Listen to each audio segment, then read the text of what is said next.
Hello नमस्कार दोस्तों, कैसे हैं आप सभी। आई होप सभी अच्छे ही होंगे और आपकी तैयारी भी अच्छी चल रही होगी। देखिए अभी आपका रीट का एग्ज़ाम है अभी इसी महीने फरवरी के अंदर। तो आपके लिए देखिए रिवीजन के लिए विशेषकर जो वन लाइनर है क्वेश्चंस वो मैं आपके लिए लेकर आया हूँ, और वो भी लेवल फर्स्ट के लिए। लेवल फर्स्ट के लिए वन लाइनर क्वेश्चंस मैं लेके आया हूँ यहाँ पर, जो आपकी रीट के लिए बहुत ज़्यादा हेल्पफुल रहने वाले हैं, आपके एग्ज़ाम के दृष्टिकोण से बहुत ज़्यादा महत्वपूर्ण रहने वाले हैं भाई। और आप इसमें देख लेना भाई किस प्रकार से क्या क्या क्वेश्चन पीछे बने, वो पूरी चीज़ें आप मिलान कर लेना। इसी के साथ में देखिए और भी जो आपकी लेवल सेकंड के लिए भी आपके लिए साइंस में लेके आने वाला हूँ, तो तैयार जरूर रहना। चैनल को सब्सक्राइब जरूर कर लेना भाई, आपको पता चल जाएगा टाइम टू। देखिए पहला जो हम बात करें तो समाज की सबसे छोटी इकाई कौन सी है। आपसे क्वेश्चन पूछे समाज की सबसे छोटी इकाई, तो वो हो जाएगा आपका परिवार। समाज की सबसे छोटी इकाई परिवार।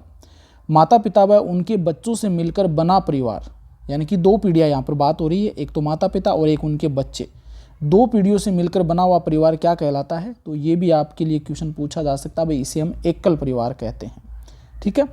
इसके बाद में देखिए भाई माता पिता, दादा दादी, काका काकी व बच्चों से मिलकर बना परिवार, यहाँ पर कितनी पीढ़ियों की बात होगी, या तो तीन या तीन से अधिक पीढ़ियों की यहाँ पर बात हो रही है। अगर तीन या तीन से अधिक पीढ़ियों की बात चले तो वो आपका संयुक्त परिवार होगा। अगर दो पीढ़ियों की बात हो तो एकल परिवार, और तीन से अधिक पीढ़ियों की या तीन पीढ़ियों की बात हो तो वो संयुक्त परिवार हो जाएगा।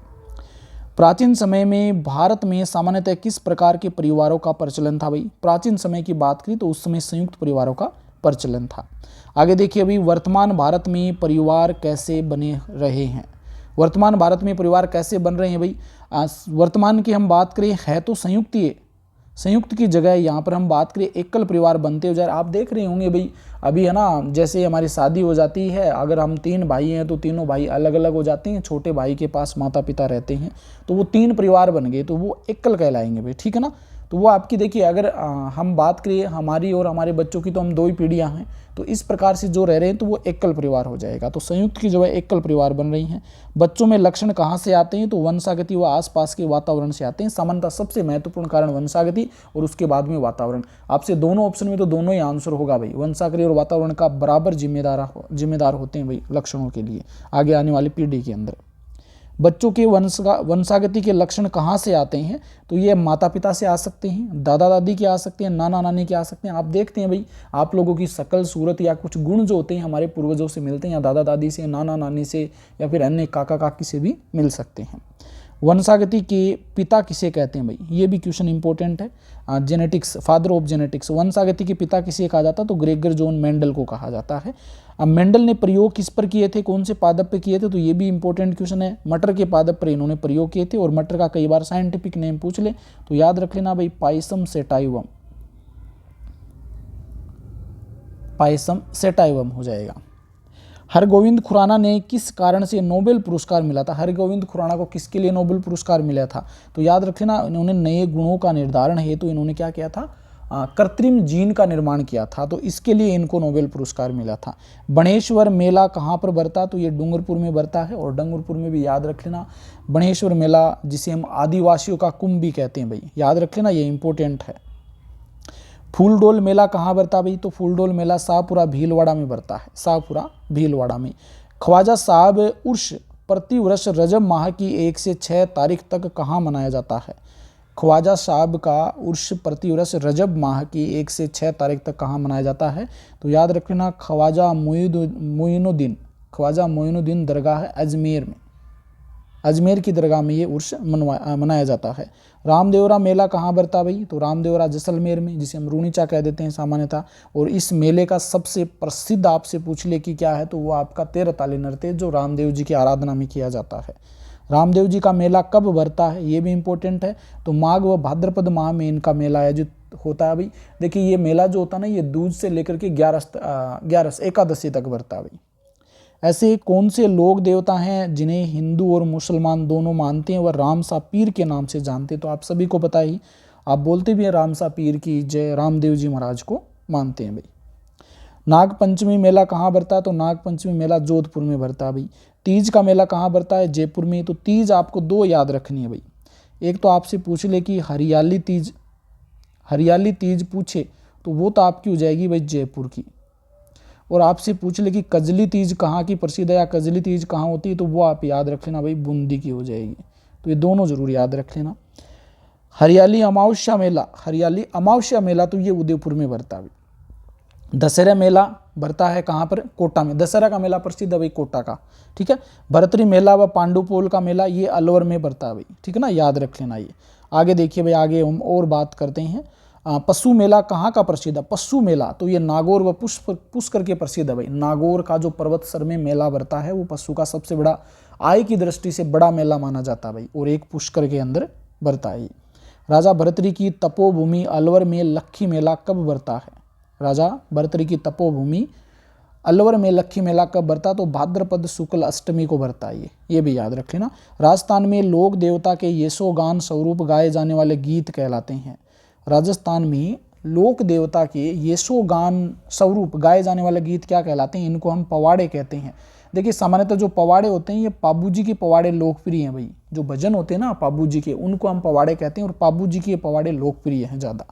कौन से लोक देवता ने लाछा गुजरी की गायों को आक्रांतों से छुड़ाई थी भाई, कौन से लोक देवता ने लाछा गुजरी की गायों को, जो आंदोलनकारी है या आक्रांता है, उनसे छुड़वाई थी, तो तेजा जी ने। फखरुद्दीन की दरगाह स्थित है भाई, फखरुद्दीन की दरगाह गलियाकोट डूंगरपुर में स्थित है। फखरुद्दीन की दरगाह गलियाकोट डूंगरपुर, जहाँ पर बेणेश्वर धाम है। संयुक्त राष्ट्र संघ द्वारा किस दिन को अंतर्राष्ट्रीय योग दिवस के रूप में मनाया जाता है, तो 21 जून को मनाया जाता है। अमृता देवी बिश्नोई से प्रेरित होकर सुंदरलाल बहुगुणा ने कौन सा आंदोलन चलाया था भाई, अमृता देवी बिश्नोई ने तो कौन सा आंदोलन चलाया था, चिपको आंदोलन, जो वैष्णव संप्रदाय से थी, और यहाँ पर बहुत सारी महिलाओं ने खेजड़ी वृक्ष को बचाने के लिए बलिदान दिया था भाई, और इसके लिए अमृता देवी बिश्नोई पुरस्कार भी चलाया गया है, जो गंगाराम बिश्नोई को सबसे पहले मिला था। तो सुंदरलाल बहुगुणा ने जो चलाया था वो था चिपको आंदोलन, ठीक है। अमृता देवी बिश्नोई का संबंध किससे, तो खेजड़ीली आंदोलन से संबंधित है। और यहाँ पर देखिए ये पूछ भी लिया है कि खेजड़ी वृक्षों को बचाने के लिए खेजड़ीली गांव में कितने लोग शहीद हुए थे, तो 363 लोग शहीद हुए थे। महाराजा विनय सिंह के कहने पर यहाँ पर वृक्षों को काटने के लिए सैनिकों को भेजा था, तो ये चीज़ याद रख लेना भाई। गांव के आसपास की वह भूमि जो किसी लोक देवता, लोक देवी, संत और महापुरुष के नाम सुरक्षित हो कहलाती है। यानी किसी लोक देवता के नाम भूमि, आप देखते होंगे गाँव के अंदर बाहर की ओर जो जोड़ होते हैं उनके अंदर मंदिर बने होते हैं, वहाँ पर बाबाएं रहते हैं, संत या लोक देव देवता के मंदिर बने हुए हैं, तो वो जो भूमि है ना वो क्या कहलाएगी, ओरण भूमि कहलाएगी। घना पक्षी विहार किस जिले में स्थित है, तो भरतपुर में स्थित है भाई। और बहुत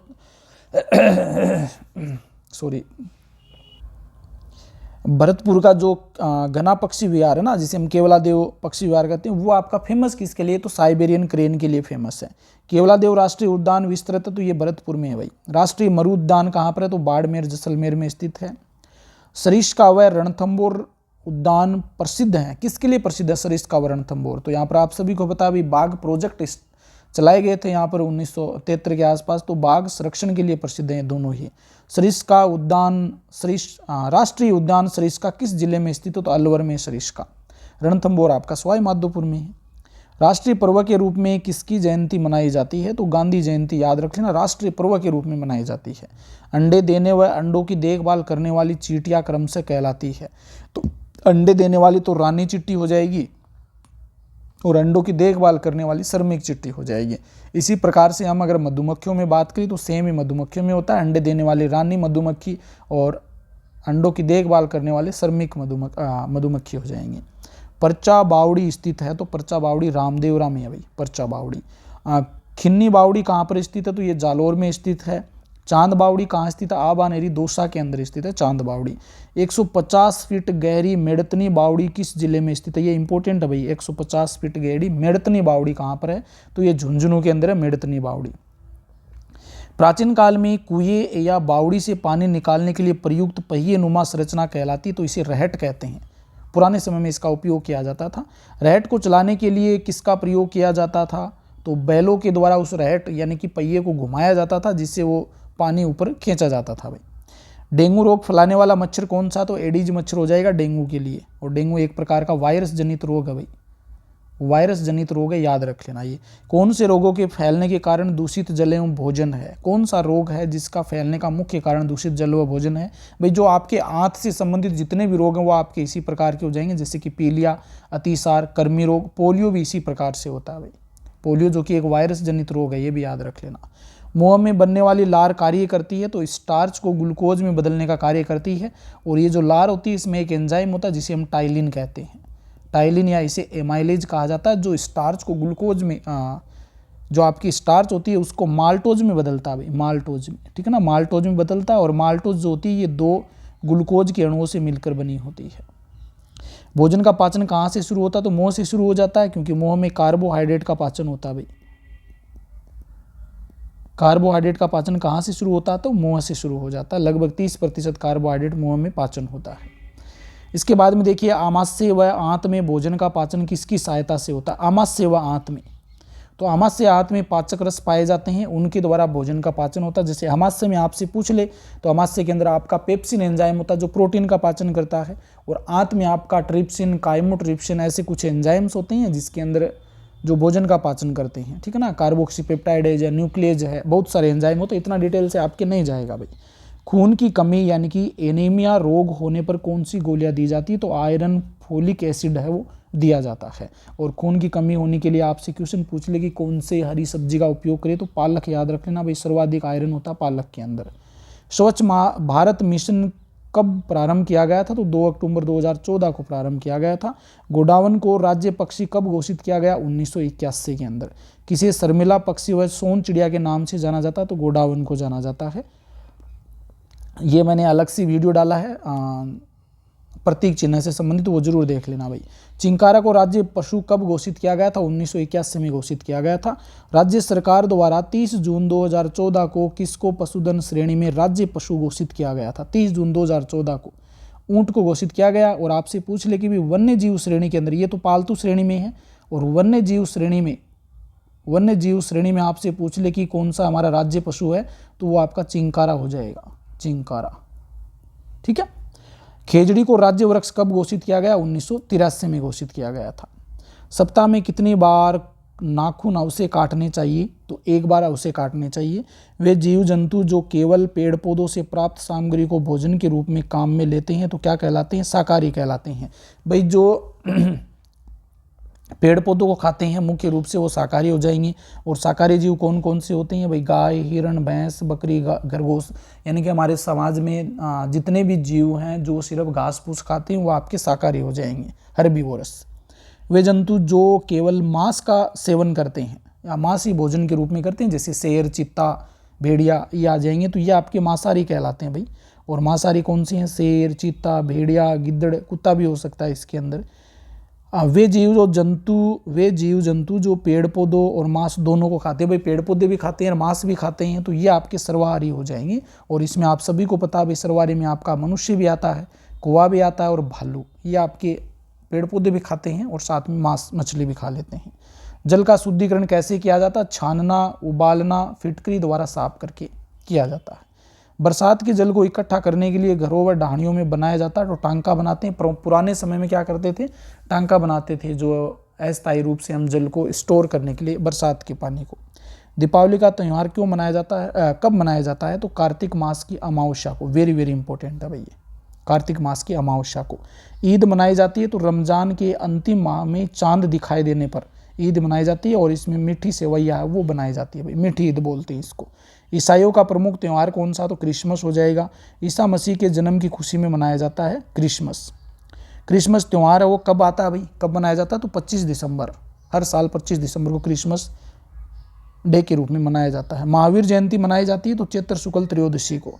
जैन धर्म के 24वें तीर्थकर कौन थे? तो महावीर स्वामी थे।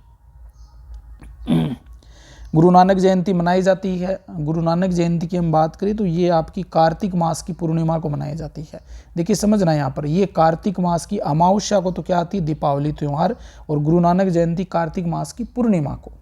तो ये सिख समुदाय के प्रथम गुरु थे, और इस दिन गुरुद्वारा में गुरुवाणी का पाठ किया जाता है। घर बनाने के लिए सामग्री काम में ली जाती है, क्या क्या काम में लेती है भाई? रेत काम में लेते हैं, गारा, पत्थर, सीमेंट, बजरी और सरिया, ये हम सभी घर बनाने के लिए काम में लेते हैं। आगे देखिए भाई, जब मानव घुमक्कड़ था वह कैसे आवास में रहता था? जब घूमता फिरता रहता तो पहाड़ों की जो बड़ी बड़ी गुफाएं थी, पहाड़ों में जो गुफाएं बनी हुई थी तो उसके अंदर रहता था भाई। बस अड्डे, रेलवे स्टेशन आदि के पास बनाए जाने वाले सामूहिक घर कहलाते हैं। यानी कि जो बस हैं, आपने अपने डिस्ट्रिक्ट में देखा होगा भाई, वहाँ पर बस अड्डे हैं, रेलवे स्टेशन, उसके पास में सामूहिक रूप से घर बनाए जाते हैं, वो रैन बसेरे कहलाते हैं, क्योंकि वहाँ पर कोई दूर दराज से व्यक्ति आते हैं तो वो ठहर सकते हैं भाई। बर्फ़ से बनाए गए घर क्या कहलाते हैं? तो ये इग्लू कहते हैं भाई, बर्फ़ से बनाए गए घर को। जिन क्षेत्रों में अधिक बर्फ़ गिरती है वहाँ मकान की छत बनाई जाती है। यहाँ पर जहाँ पर बर्फ़ ज़्यादा गिरती तो वहाँ पर मकान की छत किस प्रकार की होगी? तो ढलान युक्त होगी भाई। आपने मनाली वगैरह घूमने जाते हैं तो वहाँ पर इसी प्रकार के मिलते हैं। स्वच्छ भारत मिशन किससे संबंधित है? तो स्वच्छ भारत मिशन साफ सफाई से संबंधित है। और एक क्वेश्चन ये बन सकता है भाई, स्वच्छ भारत मिशन की शुरुआत कब की गई? तो 2 अक्टूबर 2014 को की गई थी। भारत सरकार द्वारा समेकित गंगा संरक्षण कार्यक्रम प्रारंभ किया गया था। समेकित गंगा संरक्षण कार्यक्रम कब प्रारंभ किया गया था? तो नमामि गंगे 2014 में इसका प्रारंभ किया गया था। पानी का रंग होता है तो पानी सामान्यतः रंगहीन होता है, वो ब्लू हमें बहुत सारी गहराई हो जाती है इस कारण दिखाई देता है, लेकिन सामान्यतः रंगहीन पानी होता है। बालोतरा बाड़मेर में किस नदी के पानी को वस्त्र रंगाई उद्योग से निकलने वाला गंदा पानी प्रदूषित कर रहा है? कहने का मतलब बालोतरा बाड़मेर में जो नदी का पानी है और वहाँ पर जो फैक्ट्रियाँ वगैरह है तो वहाँ से क्या हो जाता है, वस्त्र रंगाई उद्योगों से पानी निकलता है और वो पानी जाकर के लूणी नदी में मिल जाता है और उस लूणी नदी को प्रदूषित करता है भाई। तो ये क्वेश्चन बन सकता है। समुद्र के पानी का रंग होता है तो नीला दिखाई देता है वो। किस प्रकार की खाद के अधिक समय तक उपयोग करने से जमीन की उपजाऊ क्षमता में कमी आती? कौन सी खाद का उपयोग हम करते हैं जिससे जमीन की जो उपजाऊ क्षमता उसमें कमी आ जाती है? तो रासायनिक खाद जो हम शहर से या मार्केट से जो खाद खरीद के लेके आते हैं ना, उसकी वजह से कमी आती है भाई। और सामान्य जो घरों में हम गोबर, जैसे गोबर हो गया, कूड़ा कचरा घर का जो काम में लेते हैं तो वो एक जैविक खाद के रूप में काम में लेते हैं, उससे आपकी उपजाऊ बढ़ती है भाई। राणा कुंभा द्वारा मालवा के महमूद खिलजी पर विजय के उपलक्ष्य में निर्मित स्तंभ है। यानी कि राणा कुंभा के द्वारा मालवा के जो महमूद खिलजी थे उसके साथ में युद्ध किया था और उसमें विजय प्राप्त की थी, और विजय प्राप्ति के उपलक्ष्य में किसका निर्माण करवाया था? तो वो विजय स्तंभ का निर्माण करवाया था। वेरी वेरी इंपॉर्टेंट है भाई। कहाँ पर है ये? चित्तौड़गढ़ दुर्ग में है, याद रख लेना, क्वेश्चन बन सकता है। ये किसने बनवाया था? तो राणा कुंभा ने। ठीक है। किस पर विजय उपलक्ष्य में? तो मोहम्मद खिलजी के ऊपर विजय उपलक्ष्य में। लोहागढ़ किला कहाँ पर है? तो भरतपुर के अंदर है। 122 फीट ऊंचे विजय स्तंभ में मंजिलों की संख्या कितनी है? तो 9 मंजिलें भाई। 122 फीट ऊंचा जो विजय स्तंभ है उसमें 9 मंजिलें हैं। विजय स्तंभ व कीर्ति स्तंभ किस दुर्ग में स्थित है? तो चित्तौड़गढ़ में, अभी मैंने आपको बताया था। 7 मंजिला कीर्ति स्तंभ की ऊंचाई कितनी है? तो 22 मीटर है। ये भी आपकी चित्तौड़गढ़ में है भाई, 7 मंजिला कीर्ति स्तंभ। राजसमंद जिले में स्थित दुर्ग कौन सा? तो राजसमंद में जो दुर्ग है वो कुंभलगढ़ दुर्ग है, और कुंभलगढ़ के लिए एक स्पेशल कथन कहा जाता है भाई। स्पेशल कथन क्या कहा जाता है कुंभलगढ़ के लिए? एक तो कुंभलगढ़ की जो दीवार होती है ना, दीवार वो बहुत ज़्यादा चौड़ी है भाई, जिसके ऊपर 4 घुड़सवार एक साथ चल सकते हैं भाई। और एशिया के अंदर चीन की दीवार के बाद में हमारी इस कुंभलगढ़ की दीवार का नंबर आता है। तो भारत की सबसे या कह सकते हैं फेमस दीवार कौन सी? तो कुंभलगढ़ किले की है। और कुंभलगढ़ के लिए ये भी कहा जाता है भाई, नीचे से ऊपर देखने पर, यानी कि इस किले को ऊपर की चोटी देखने पर हमारी सिर की पगड़ी गिर जाती है। तो ये भी कहा गया है इस कथन के लिए। सोनार दुर्ग कहाँ पर स्थित है? तो ये जैसलमेर में है भाई। सोनार आपका जैसलमेर में है, और श्रवणगिरी पूछले ये कहाँ है? तो ये आपका जालोर में हो जाएगा। जयगढ़ किला कहाँ पर स्थित है? जयपुर के अंदर। किस दुर्ग में त्रिनेत्र गणेश मंदिर स्थित है? तो ये रणथंभौर दुर्ग में स्थित है। राजस्थान का प्रथम शाखा किस दुर्ग में हुआ था? तो रणथंभौर दुर्ग में हुआ था प्रथम शाखा, जिसमें हमीरदेव यहाँ के राजा हुआ करते थे। सवाई माधोपुर में स्थित गिरी दुर्ग का नाम क्या? सवाई माधोपुर में रणथंभौर दुर्ग स्थित है भाई। और रणथंभौर के लिए आप याद रख सकते हैं, रणथंभौर पर यहाँ पर एक दरवाज़ा है, और उस दरवाजे का नाम क्या है? इसका नाम है नौलखा दरवाज़ा। नौलखा दरवाज़ा ये पूछा गया क्वेश्चन है भाई। किस किले को चिड़िया टूक के नाम से भी जाना जाता है? क्योंकि चिड़िया टूक पहाड़ी पर स्थित है, इस कारण चिड़िया टूक भी कह देते। तो मेहरानगढ़, और मेहरानगढ़ है कहाँ? तो जोधपुर में है भाई। जोधपुर के किले को मेहरानगढ़ दुर्ग कहते हैं, जिसकी नींव है वो करणी माता के द्वारा रखी गई थी। और इसके नींव के नीचे एक जिंदा मेघवाल समाज के एक व्यक्ति थे जिन्होंने यहाँ पर समाधि ली थी, राजा राम मेघवाल, ऐसे कुछ नाम आता है। जोधपुर की चिड़ियाटूक पहाड़ी पर स्थित मेहरानगढ़ किस प्रकार का दुर्ग है भाई? ये गिरि दुर्ग है, पहाड़ी पर स्थित है तो गिरि दुर्ग हो जाएगा। रानी पद्मिनी ने जौहर कहाँ पर किया था? तो चित्तौड़गढ़ में किया था भाई, रानी पद्मिनी, जिसमें आमेर पर आक्रमण हुआ था अलाउद्दीन खिलजी का। किस दुर्ग को मेवाड़ की आंख उपनाम से जाना था? यानी कि मेवाड़ की आंख किसको कहते हैं, कौन सी दुर्ग को कहते हैं? तो कुंभलगढ़ को कहते हैं। और कुंभलगढ़ में भी पूछे तो कटारगढ़ है जिसे कहा जाता है मेवाड़ की आंख। कुंभलगढ़ किले का निर्माता कौन है? तो राणा कुंभा भाई, कुंभलगढ़ और कुंभा। लेकिन ये अपने नाम पर नहीं था, तो इनकी एक पत्नी थी कुंभल देवी, उसके नाम पर कुंभलगढ़ दुर्ग नाम रखा गया था। पर्वतारोहण में आने वाली कठिनाइयां हैं, खड़ी चढ़ाई, तेज ठंड, बर्फीली हवाई, ऊंचाई पर वायुदाब में कमी, सांस लेने में कठिनाई, ये सभी कठिनाइयां देखने को मिलती है। पर्वतारोहण में काम आने वाले औजार कौन से हैं? तो इसमें नुकीली छड़ी है, आंखों पर काला चश्मा, नुकीली कीलो युक्त जूते, ये सभी काम आते हैं पर्वतारोहण के लिए। अमेरिका के अलास्का के माउंट मैकिनले पर्वत पर चढ़ने वाली पहली भारतीय महिला थी। अमेरिका के अंदर जो अलास्का के माउंट मैकिनले पर्वत है उस पर चढ़ने वाली पहली भारतीय महिला तो प्रेमलता अग्रवाल हो जाएगी। प्रेमलता अग्रवाल ने कितने वर्ष की आयु में माउंट एवरेस्ट पर चढ़ाई की थी? तो याद रख लेना भाई, 48 वर्ष की उम्र में। 20 वर्ष की आयु में माउंट एवरेस्ट पर चढ़ने वाली सबसे कम उम्र की महिला कौन है? तो संतोष यादव। कांगसुग की तरफ से माउंट एवरेस्ट पर सर्वप्रथम चढ़ने वाली विश्व की पहली महिला संतोष यादव।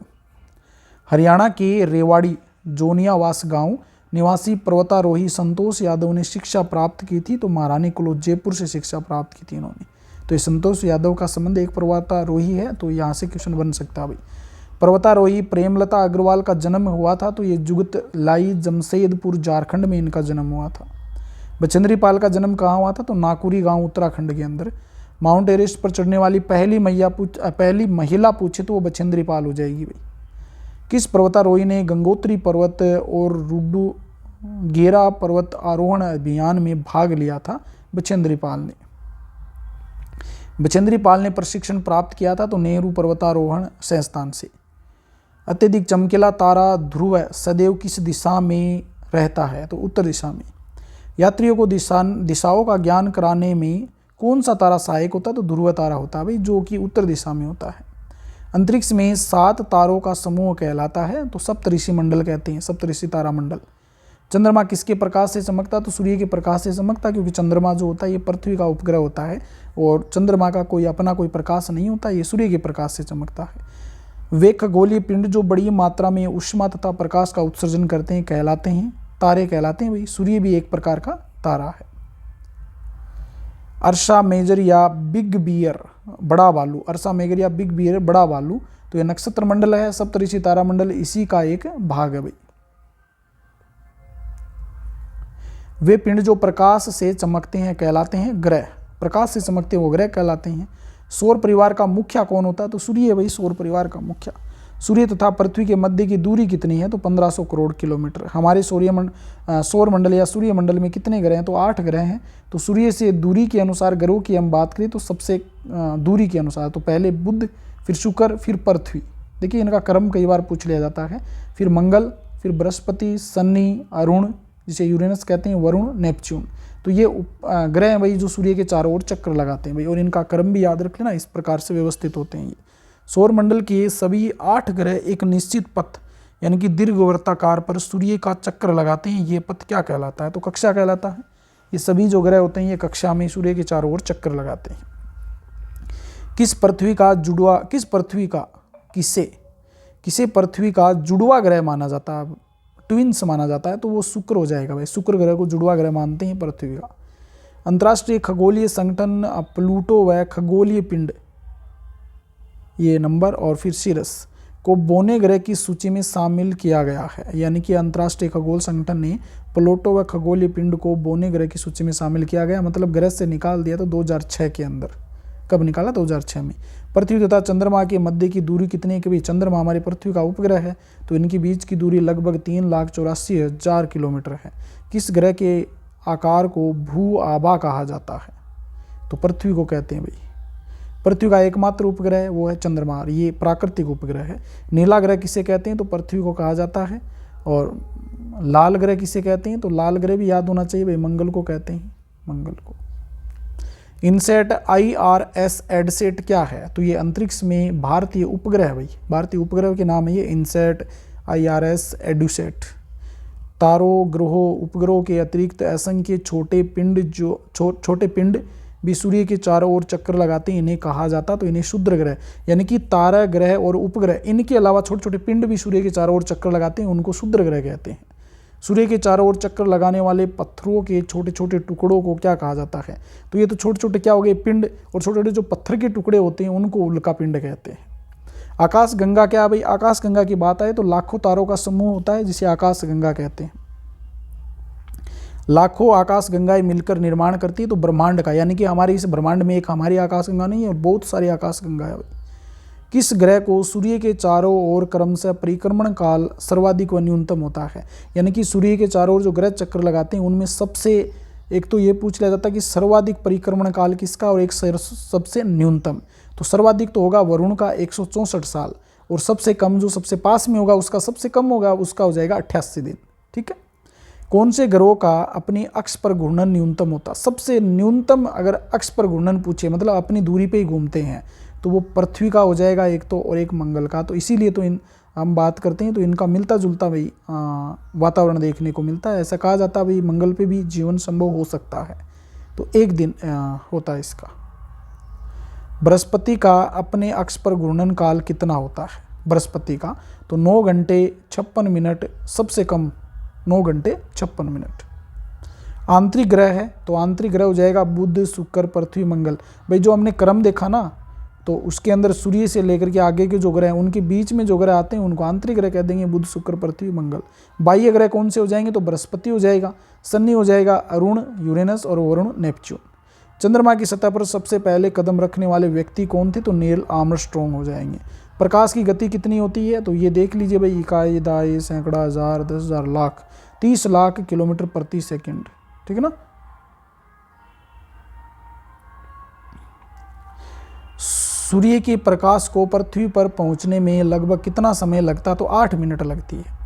किस भारतीय खगोल शास्त्री ने कहा था कि सभी ग्रह व चंद्रमा परावर्तित सूर्य प्रकाश के कारण चमकते हैं, यानी कि सूर्य के प्रकाश से चमकते हैं ग्रह और चंद्रमा? तो आर्यभट्ट ने कहा था ये। किस ग्रह के चारों ओर गैसीय छल्ले पाए जाते हैं? मतलब चारों ओर ऐसे कुछ छल्ले देखने को मिलते हैं, तो वो शनि हो जाएगा।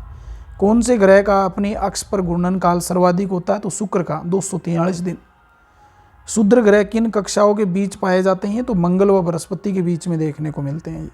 चंद्रमा पृथ्वी पर एक चक्कर लगाने में कितने दिन में पूरा करता है भाई? चंद्रमा यानी कि जो पृथ्वी होती है उसके चारों ओर चंद्रमा है, वो कितने दिन में एक चक्कर पूरा करता है? तो 27 दिन में एक चक्कर पूरा करता है। सूर्य से सबसे नजदीक ग्रह कौन सा है? तो सूर्य के सबसे नजदीक भाई, सूर्य से तीसरा पूछा, सबसे नजदीक तो बुध हो जाएगा, और तीसरा पूछे तो आपका पृथ्वी हो जाएगा। लाल ग्रह किसे कहते हैं? तो मंगल को कहते हैं लाल ग्रह। आगे देखिए भाई, सभी ग्रह सूर्य के चारों ओर किस प्रकार के पथ पर चक्कर लगाते हैं? तो दीर्घवृत्ताकार पथ पर। भारत का प्रथम अंतरिक्ष यात्री कौन था? तो वो राकेश शर्मा था भाई, भारत का प्रथम अंतरिक्ष यात्री। राकेश शर्मा ने किस वर्ष अंतरिक्ष यात्रा की थी? कौन से वर्ष की थी? 1984 में। अंतरिक्ष में यात्रा करने वाली प्रथम भारतीय महिला पूछी तो वो कल्पना चावला हो जाएगी। कल्पना चावला ने किस यान से अपनी यात्रा की थी? तो कोलंबिया यान है, उससे अपनी यात्रा की थी। अंतरिक्ष में यात्रा करने वाली भारतीय मूल की दूसरी महिला कौन थी? तो वो सुनीता विलियम्स हो जाएगी, और ये जो नासा है वहाँ से इन्होंने यात्रा की थी। अंतरिक्ष में सर्वाधिक समय तक रहने का रिकॉर्ड किसके नाम है? तो सुनीता विलियम्स के नाम है, और अभी भी वर्तमान में ये एक नए प्रयोग के लिए वहाँ पे गई हुई है। ये संकेत किसका भाई? तो याद रख लेना, ये संकेत है दाएं मुड़ने का। तो ये तो आप कर ही देंगे सामान्यतः, लेकिन कई संकेत हमें समस्या पैदा कर देते हैं भाई। इसके बाद में ये संकेत किसका है? ये संकेत है शांत क्षेत्र का। ठीक है। और यहाँ पर ये संकेत किसका भाई? तो ये संकेत हो जाएगा आपका मानव रहित संपार।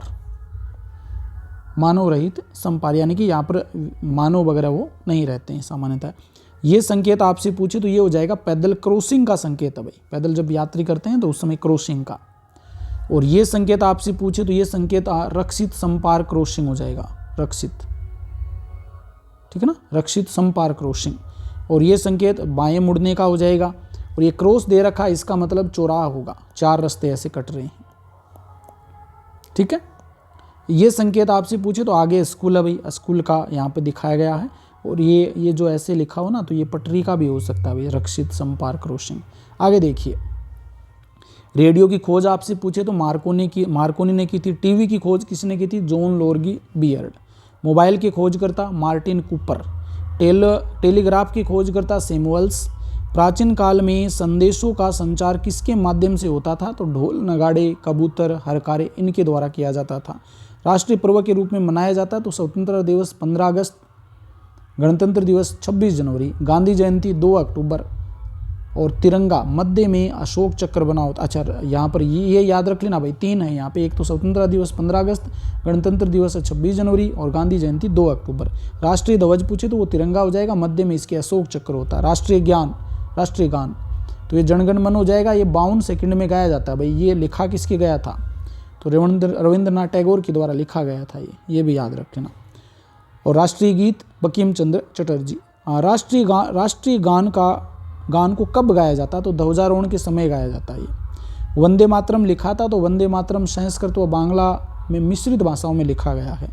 राष्ट्रगीत की धुन बदली जा सकती है, हाँ भाई बदली जा सकती है। राष्ट्रगान की धुन बदली जा सकती है, नहीं, राष्ट्रगान की नहीं बदल सकते, गीत की बदल सकते हैं। हमारा राष्ट्रीय चिन्ह है तो वो हो जाएगा अशोक स्तंभ। अशोक स्तंभ आपने देखा होगा, शेर दिखाए गए हैं 2 बीच में इस प्रकार से। राष्ट्रीय चिन्ह में चारों दिशाओं में सिंह के मुख, उसमें नीचे लिखा हुआ है सत्यमेव जयते। आपने देखा होगा भाई, हमारे जो सिक्के होते हैं ना पैसे, उनके ऊपर भी आता है ये चिन्ह, सत्यमेव जयते। राष्ट्रीय पचांग क्या है? तो वो सक्सवंत है। राष्ट्रीय पशु बाघ हो जाएगा। राष्ट्रीय नदी गंगा। राष्ट्रीय वृक्ष पूछे तो वो आपका बरगद हो जाएगा भाई। इसके बाद में देखिए भाई, राष्ट्रीय जलीय जीव पूछे तो गंगाए, जो आपकी व्हेल है, डॉल्फिन, वो हो जाएगी। राजस्थान के नदी तट पर बसे शहर आपसे पूछ ले जाते हैं तो शहर, और एक तरफ नदी है जैसे कि कोटा है वो चंबल नदी, पाली है ये बांडी नदी के किनारे, और झालावाड़ काली सिंध नदी के किनारे है। पश्चिमी राजस्थान में जल संरक्षण हेतु घर में बनाई गई केंचुए नुमा संरचना है, कुएं नुमा, सॉरी यहाँ पर थोड़ा सा मिस्टेक हो गया, ये कुएं नुमा संरचना है तो उसको टांका कहते हैं। पश्चिमी राजस्थान में कृषि के लिए जल संरक्षण हेतु बनाई गई संरचना है खड़ीन।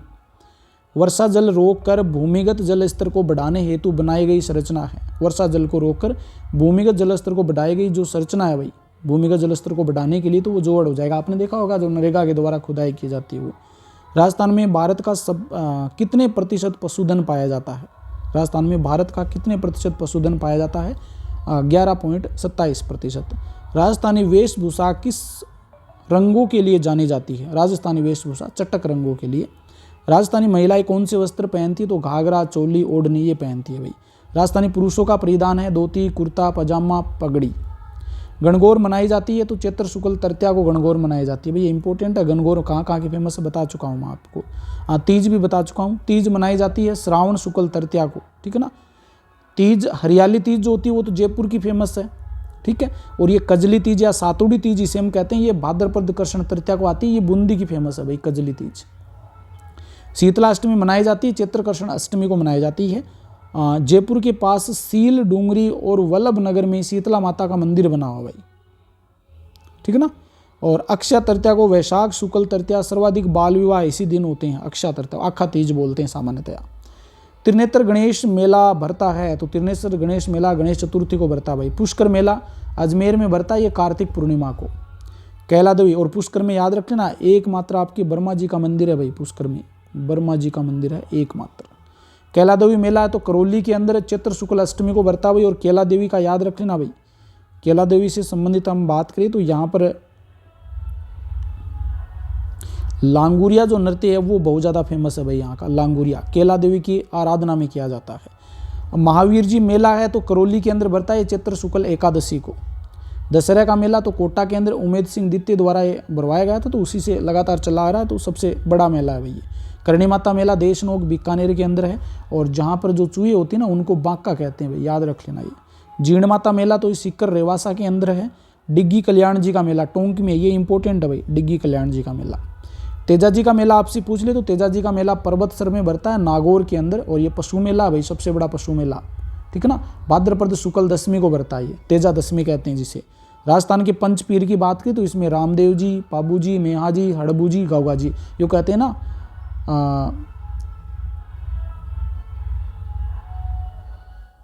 पांचों पीर पधार, जो वो ऐसे कहावत है एक भाई राम, वो थोड़ी सी ध्यान में नहीं आ रही ना वर्तमान में, तो वो याद रख लेना आपको, रामदेव जी, पाबू जी, पाबू, हड़बू, रामदेव, ऐसे याद कर लेना भाई, रामदेव जी, पाबू जी, मेहा जी, हड़बू जी, गोगा जी। गोगा जी के गुरु कौन थे? तो गोरखनाथ थे। गोगा जी का मेला लगता है भाई भाद्र कृष्ण नवमी को लगता है गोगा जी का मेला, नवमी, गोगा नवमी कहते हैं जिसे। ऊँटों के देवता के रूप में पूजा जाता है पाबू जी को, और पाबू जी ने सबसे पहले ऊँट लेके आए थे राजस्थान में, ठीक है ना। मीराबाई का जन्म हुआ था तो कुड़की ग्राम मेरता में हुआ था मीराबाई का जन्म। मीराबाई का विवाह है तो महाराणा कुमार भोज के, ये आपके सांगा के पुत्र थे भाई, ठीक है ना, सांग, हाँ। दादू दयाल जी ने 1585 में अकबर से भेंट कहाँ की थी? दादू दयाल जी ने 1585 में अकबर से भेंट कहाँ की थी? तो फतेहपुर सीकरी के अंदर। विष्णोई संप्रदाय के प्रवर्तक जामो जी का जन्म कहाँ हुआ था? तो पीपासर नागौर में हुआ था। पर्यावरण संरक्षक वैज्ञानिक किन्हें कहते हैं भाई? तो जाम्बो जी को कहते हैं पर्यावरण संरक्षण वैज्ञानिक, संत भी कहते हैं इसको। जसनादी संप्रदाय का जन्म कहाँ होता? तो कतरियासर बीकानेर में, और कतरियासर बीकानेर का जो अग्नि नृत्य है ना, वो अग्नि नृत्य जसनाती संप्रदाय के सिद्ध करते हैं भाई, और फतेह फतेह का उद्घोष करते हैं। ये इंपॉर्टेंट है, पूछा गया भाई, ये फतेह फतेह का उद्घोष करते हैं। संत श्रद्धानंद जी, श्रद्धानाथ जी का संबंध कहाँ है? तो लक्ष्मण के सिक्कर से। कला का केंद्र पूछे तो आपसे बस्सी चित्तौड़गढ़ हो जाएगा, जहाँ पर बहुत ज़्यादा फेमस है भाई ये। लकड़ी से निर्मित खिलौने कठपुतली के लिए प्रसिद्ध है तो वो उदयपुर है। लकड़ी की मूर्तियों के लिए प्रसिद्ध है तो वो जेठाना डूंगरपुर हो जाएगा भाई, लकड़ी की मूर्तियों के लिए। एक आपका बस्सी है लकड़ी की मूर्तियों के लिए, और एक जेठाना। लकड़ी के बेवाण कावड़ के लिए जाना जाता है तो चित्तौड़गढ़। भाई ये हस्तकला से संबंधित मैंने वीडियो डाले हैं तो आप वो देख लेना भाई। टेराकोटा निर्मित मूर्तियों का निर्माण होता है तो मोलेला राजसमंद। टेराकोटा निर्मित मूर्तियों का निर्माण होता है मोलेला राजसमंद।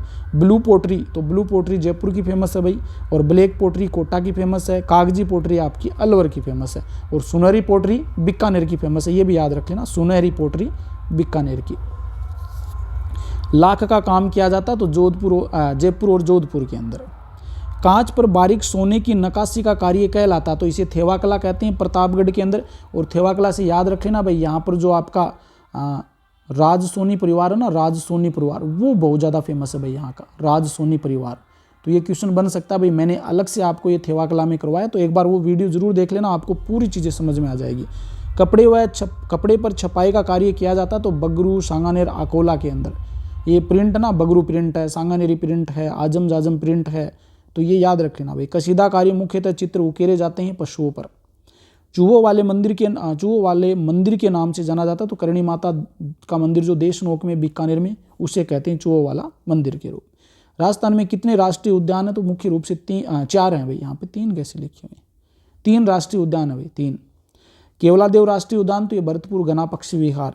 रणथंबोर राष्ट्रीय उद्यान सवाई माधोपुर भारतीय बाघों के लिए प्रसिद्ध है। मुकुंदरा हिल्स राष्ट्रीय उद्यान कोटा चित्तौड़गढ़ में है भाई, ठीक है ना। आगे बाघ संरक्षण परियोजनाएं कहाँ संचालित है? तो एक तो सरिस्का के अंदर, सबसे पहले सरिस्का में चालू की गई थी, फिर रणथंबोर में, सबसे पहले रणथंबोर में, फिर सरिस्का, फिर मुकुंदरा हिल्स, फिर रामगढ़ विषधारी अभ्यारण्य में। राजस्थान में वेटलैंड या नम भूमि क्षेत्र है तो वो केवलादेव राष्ट्रीय उद्यान सांबर झील हो जाएगा भाई, याद रखना। केवलादेव राष्ट्रीय उद्यान और सांबर झील या आपके रामसर साइट में भी शामिल किए गए हैं भाई, सांबर झील को, रामसर साइट याद रख लेना ये। आगे देखिए, केंद्रीय शुष्क क्षेत्र अनुसंधान संस्थान, जिसे हम काजरी कहते हैं शॉर्ट में, और शुष्क वन अनुसंधान संस्थान आफरी। काजरी और आफरी का मुख्यालय पूछ लिया जाता तो वो जोधपुर होगा भाई। ये बने किसके लिए? तो जैसलमेर के लिए, लेकिन आपका मुख्य क्षेत्र आपका जोधपुर हो जाएगा मुख्यालय। जल संरक्षण हेतु सिंचाई की उत्तम विधि कौन सी है? तो बूंद बूंद सिंचाई व फुवारे द्वारा सिंचाई। वाटरमैन या जल पुरुष के नाम से प्रसिद्ध है तो राजेंद्र सिंह। राज्य में कृषि आधारित लघु उद्योगों की श्रेणी में आते हैं खाद्य तेल, गुड़, खांडसारी, दाल उद्योग। खाद्य तेल के कारखाने हैं तो जयपुर के अंदर, भरतपुर में, सवाई माधोपुर में, गंगानगर में। राज्य में लघु एवं कुटीर उद्योगों का प्रबंधन का कार्य किसके द्वारा किया जाता? तो राजस्थान लघु उद्योग निगम के द्वारा। ब्यावर में 1889 में स्थापना की गई थी तो सूती वस्त्र मिल की। राजस्थान में रिक्को द्वारा कहाँ फूड पार्क बनाए गए? ये इंपॉर्टेंट है भाई, राजस्थान में रिक्को के द्वारा फूड पार्क कहाँ बनाए गए? अलवर में, कोटा में, जोधपुर में और गंगानगर में। अलवर में आपका भिवाड़ी वाला क्षेत्र वहाँ पे बनाए गए हैं। वस्त्र नगरी या राजस्थान का मैनचेस्टर किसे कहते हैं भाई, तो ये भीलवाड़ा हो जाएगा राजस्थान का मैनचेस्टर, या कानपुर भी कहते हैं इसे, ठीक है ना, याद रख लेना। राजस्थान में सहकारी वस्त्र मिलें हैं, तो सहकारी वस्त्र मिल आपकी हनुमानगढ़ में भी है, गंगानगर में, गुलाबपुरा, भीलवाड़ा में भी है। राजस्थान का सबसे प्राचीनतम उद्योग कौन सा, तो सूती वस्त्र उद्योग है। चूना, पत्थर व जिप्सम का प्रयोग किस उद्योग में किया जाता है, चूना, पत्थर व जिप्सम का प्रयोग तो सीमेंट उद्योग में। मीनाकारी का कार्य किया जाता है जयपुर में। ग्रेनाइट उद्योग के लिए प्रसिद्ध है जालोर, जालोर फेमस है भाई, ग्रेनाइट नगरी भी कहते हैं जालोर को, ग्रेनाइट नगरी। पीला पत्थर के लिए प्रसिद्ध है जैसलमेर। लाल पत्थर उद्योग के लिए धौलपुर है। कोटा स्टोन के लिए कोटा हो जाएगा। कांच उद्योग के लिए प्रसिद्ध है धौलपुर व उदयपुर।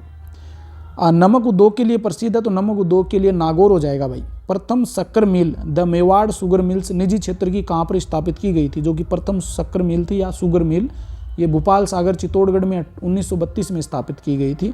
और पहला सीमेंट कारखाना पूछे तो वह लाखेरी बूंदी में स्थापित किया गया था। यहाँ पर प्रमुख पर्यटन स्थल की बात करें तो कालीबंगा हनुमानगढ़ में है भाई। आहड़ सभ्यता, ये सभ्यताओं की बात कर रहे हैं तो ये उदयपुर में है। बैराठ आपसे पूछे तो बैराठ आपकी जयपुर में है भाई, जयपुर में हो जाएगी बैराठ, ठीक है ना, याद रख लेना। और गणेश्वर आपकी सीकर में हो जाएगी, और हवा महल आपकी जयपुर के अंदर, याद रख लेना। ये कालीबंगा और आहड़ की बात करें तो आहड़ को ताम्रवर्ती नगरी कहते हैं भाई, ठीक है ना। और यहाँ पर जो गणेश्वर है इसे ताम्रवर्ती नगरी या ताम्रवर्ती नगरी की जननी कहा जाता है, इसको जननी, ठीक है ना, जननी, ताम्रवर्ती नगरी की जननी, और ये आपकी ताम्रवर्ती नगरी हो जाएगी। तो ये थोड़ा सा ध्यान में रख लेना भाई। जंतर मंत्र आपसे पूछे तो जंतर मंत्र जयपुर में है भाई। ब्रह्मा जी का मंदिर पुष्कर में है। श्रीनाथ जी का मंदिर नाथद्वारा राजसमंद में है। एकलिंग जी का मंदिर उदयपुर में है। गोविंद देव जी का जयपुर के अंदर है। जयसमंद झील उदयपुर में। त्रिपुरा सुंदरी आपसे पूछे तो बांसवाड़ा के अंदर है। रणकपुर जैन मंदिर ये पाली में है। देलवाड़ा सिरोही के अंदर। राजस्थान पर्यटन विभाग का लोगो क्या है भाई, तो पधारो हमारा देश, ये इसका लोगो है, याद रख लेना भाई। ये इसको चेंज कर दिया गया भाई, एक बार इसको अपडेट कर लेना भाई, ठीक है ना, पर्यटन विभाग का लोगो। प्रमुख महोत्सव की बात करते हैं तो प्रमुख महोत्सव में देखिए ऊंट महोत्सव है आपका बीकानेर का। मरु महोत्सव है जैसलमेर का। मेवाड़ महोत्सव पूछे तो आपका उदयपुर हो जाएगा। पतंग महोत्सव जयपुर का। कुम्भलगढ़ महोत्सव है ये राजसमंद। कुम्भलगढ़ दुर्ग भी कहाँ है, राजसमंद में। मारवाड़ महोत्सव जोधपुर में। मारवाड़ हम जोधपुर को कहते हैं तो जोधपुर में ही है ये। याक किन क्षेत्रों में पाया जाता है, तो याक शीत मरुस्थल क्षेत्रों में। ये एक जीव है भाई, याक शीत मरुस्थल में देखने को मिलता है। समुद्र तटीय प्रदेशों में समुद्र तटीय प्रदेशों में घर मुख्यतः बनाए जाते हैं लकड़ी के। सीढ़ीनुमा कृषि की जाती है, तो पहाड़ी क्षेत्रों में की जाती है सीढ़ीनुमा कृषि। केल्लू व घास फूस से बनी कच्चे घर की छत कहलाती है। केल्लू व घास फूस से बनी कच्चे घर की छत, तो ये खपरेल हो जाएगी, खपरेल। दहेज निषेध अधिनियम पारित किया गया था 1961 में। शारदा एक्ट कहा जाता है, तो शारदा एक्ट बाल विवाह निषेध अधिनियम 1929 में आया था, उसे ही शारदा एक्ट कहते हैं भाई। उपभोक्ता से संबंधित कानून है उपभोक्ता संरक्षण अधिनियम 1986। उपभोक्ता कहलाते हैं भाई वस्तुओं का उपभोग करने वाले उपभोक्ता कहलाते हैं। घटते आकार के आधार पर क्रमशः 5 महासागर आपसे पूछे तो प्रशांत महासागर सबसे बड़ा, फिर अटलांटिक, फिर हिंद महासागर, फिर दक्षिणी महासागर और फिर आर्कटिक महासागर। प्रशांत महासागर में स्थित पृथ्वी का सबसे गहरा भाग कौन सा, तो मेरियाना गर्त हो जाएगा। विश्व का कौन सा महासागर अंग्रेजी वर्णमाला के एस के आकार का है भाई, अटलांटिक महासागर हो जाएगा। 5 मीटर से कम ऊंचाई वाले पेड़ कहलाते हैं, तो झाड़ी कहते हैं 5 मीटर से कम ऊंचाई वाले पेड़ को। सर्वाधिक ऊंचाई यानी कि 60 मीटर वाले पेड़ों की परत कहलाती है, तो उद्गामी परत कहते हैं भाई इसको। भारतीय राष्ट्रीय पशु पूछे तो बाघ हो जाएगा। एशियाई शेरों का निवास है गिरवन, गुजरात। एक सींग वाले गेंडे पाए जाते हैं, कहाँ पर मिलते हैं, तो असम में मिलते हैं एक सींग वाले गेंडे। काजीरंगा अभ्यारण्य असम। पश्चिमी राजस्थान में मरुस्थलीय विस्तार को रोकने के लिए जोधपुर में स्थापित संस्थान है काजरी। काजरी और आफरी दोनों ही जोधपुर में है भाई इसके मुख्यालय। काजरी का पूरा नाम क्या, तो केंद्रीय शुष्क क्षेत्र अनुसंधान क्षेत्र, काजरी, central arid zone research centre, ऐसे कुछ नाम है भाई, थोड़ा सा याद रख लेना। केंद्रीय शुष्क क्षेत्र अनुसंधान केंद्र, हिंदी में याद रख लेना, हो जाएगा भाई। उत्तराखंड में चिपको आंदोलन कब प्रारंभ हुआ, उत्तराखंड में चिपको आंदोलन कब प्रारंभ हुआ था, तो 1972 में। चिपको आंदोलन में महिलाओं की मुख्य थी गोरा देवी। तो ये किसकी बात कर रही हैं? उत्तराखंड की बात कर रही हैं। अपीको का अर्थ क्या होता है? अपीको का अर्थ है बाहों का भरना। अपीको आंदोलन हुआ था तो ये सिरसी कर्नाटक में हुआ था भाई। अमृता देवी स्मृति में कृष्ण मर्ग पार्क कहाँ स्थापित किया गया है? तो ये खेजड़िली गांव जोधपुर के अंदर। विश्व का एकमात्र वृक्ष मेला कहाँ भरता भाई? खेजड़िली जोधपुर में भरता है। अमृता देवी ने बलिदान किस वर्ष दिया था? तो 1730 ईस्वी में। Red data book the crested macaque किस देश में स्थित है? पाया जाता है तो इंडोनेशिया में। बोना जल भैंस पाया जाता है फिलीपींस में। किन वनों को पृथ्वी का फेफड़ा कहते हैं भाई? ये भी फेमस क्वेश्चन है, अमेजोन वर्षावन को। लद्दाख शीत क्षेत्र में ईंट गारे के छोटे छोटे घरों को स्थानीय भाषा में कहा जाता खंगपा। लद्दाख क्षेत्र में पहने जाने वाले गर्म कपड़ों को कहा जाता है गोंचा। जंगली गद्दे पाए जाते हैं कच्छ के रण गुजरात में। हिम तेंदुआ भारत में कहाँ पाया जाता? तो हिमालय क्षेत्र में मिलता है। भारत का राष्ट्रीय पक्षी है मोर। वन्यजीव सप्ताह मनाया जाता है प्रत्येक वर्ष के अक्टूबर के पहले सप्ताह में मनाया जाता है वन्यजीव सप्ताह प्रत्येक वर्ष के अक्टूबर माह में, जो पहला सप्ताह 1 से 7 तारीख तक। सबसे छोटी लिटिल स्टिंट नामक प्रवासी पक्षी कहाँ से भारत आती है? तो आर्कटिक प्रदेशों से। राजस्थान की औसत वार्षिक वर्षा है 57.51 सेंटीमीटर। दक्षिणी राजस्थान में की जाने वाली स्थानांतरित कृषि कहलाती है तो इसे वालरा कृषि कह देते हैं भाई। स्थानांतरित कृषि किन के द्वारा की जाती है? तो जनजातियों के द्वारा। उत्तर पूर्वी भारत में स्थानांतरित कृषि को कहा जाता है उत्तर पूर्वी भारत में तो इसे झूम कृषि भी कहते हैं भाई। वर्ष भर में एक खेत से 2 या 3 फसलें उगाई जाने वाली कृषि कहलाती तो इसे गहन निर्वाह कृषि कहते हैं। कृषि उत्पादन एवं पशुपालन को सम्मिलित रूप से कहा जाता है तो मिश्रित कृषि कहते हैं। वर्षा ऋतु में बोई जाने वाली फसलें कहलाती है खरीफ की फसल। ग्रीष्म ऋतु में बोई जाने वाली फसल कहलाती है जायद। राकेश शर्मा ने किस यान से अंतरिक्ष की सैर की थी? Soyuz T11। विश्व में सर्वाधिक वर्षा कहाँ होती है? मेघालय के मासिन राम व चेरापूंजी में होती है भाई। ये इंपॉर्टेंट है, याद रख लेना। और भारत में माउंट आबू याद रख लेना, माउंट आबू। और माउंट आबू तो आपका स्थान हो गया। अगर जिला पूछे तो झालावाड़ हो जाएगा, राजस्थान में झालावाड़। तो राजस्थान में माउंट आबू तो स्थान है और जिला झालावाड़ हो जाएगा। और भारत के बता दिया हमने। भारत का सबसे कम वर्षा वाला पूछे तो थार के मरुस्थल में होती है भाई। खारे पानी की झील वोन किस देश में स्थित है? वोन झील कहाँ पर है खारे पानी की? तो तुर्की में है। जल में घुलनशील ऑक्सीजन की कमी का कारण क्या है भाई? जल प्रदूषण। जल प्रदूषण रोकने हेतु बनाया गया कानून है तो जल प्रदूषण निवारण व नियंत्रण कानून 1974। पर्यावरण संरक्षण कानून बनाया गया था तो 1986 में। निश्चित तापमान के कारण जल का वाष्प में बदलना कहलाता वाष्पीकरण। वर्षा जल जब भूमि के अंदर प्रवेश कर नीचे की चट्टानों पर एकत्रित होता है तो वह कहलाता है भाई। वर्षा जल जो भूमि के जो अंदर प्रवेश करने के बाद जो चट्टानों पर एकत्रित होता है तो इसे भूमिगत जल कहते हैं। वर्षा का उपजाऊपन बढ़ाने के लिए किसानों के द्वारा 1 या 2 वर्षों के लिए खाली छोड़ी भूमि कहलाती। मतलब उपजाऊपन बढ़ाने के लिए 1 या 2 वर्ष के लिए हम खाली छोड़ देते हैं तो उसको हम प्रतिभूमि कहते हैं भाई। अड़ाऊ छोड़ दियो ऐसा कुछ कहें ना। वह भूमि जिस पर कई वर्षों तक कृषि नहीं की जाती कहलाती पुरानी प्रतिभूमि। विश्व के कुल भौगोलिक क्षेत्र का कितना प्रतिशत कृषि भूमि है भाई? कृषि भूमि 11% है।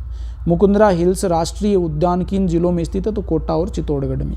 राज्य में बाघ सुरक्षित क्षेत्र है 4 होते हैं और चारों के नाम बताए थे। जैसे कि आपका पहला आपका हो जाएगा रणथंबोर और फिर मैंने सरिस्का बताया था और फिर एक आपका मुकुंदरा हिल्स हो जाएगा, एक रामधारी विस्कर हो जाएगा। तो यही 4 हैं भाई। राज्य का नवीनतम बाघ सुरक्षित क्षेत्र कौन सा? तो ये रामगढ़ विषधारी अभ्यारण्य बूंदी के अंदर, ये चौथा है भाई। इजराइल के मर्त सागर में लवणता कितनी है? तो 340 ग्राम प्रति लीटर है। पृथ्वी पर मौजूद जल में महासागरीय जल है। पृथ्वी पर मौजूद जल में महासागरीय जल कितना? तो 97.3%। पृथ्वी पर मौजूदा जल में भूमिगत जल स्रोत कितना है? तो 0.68% है। विश्व जल दिवस मनाया जाता है तो 22 मार्च को मनाते हैं भाई। दिन में 2 बार महासागरीय जल का उठना व गिरना कहलाता। मतलब महासागरीय जल का ऊपर उठना नीचे उठना, ये जो लहरें चलती है इनको हम ज्वार भाटा कहते हैं। सर्वाधिक ऊंचाई तक उठने वाला समुद्री जल कहलाता है, उसे ज्वार कहते हैं भाई। पूर्णिमा व अमावस्या को सबसे ऊंचे उठने वाले ज्वार कहलाते हैं, इसे वरत ज्वार कहते हैं।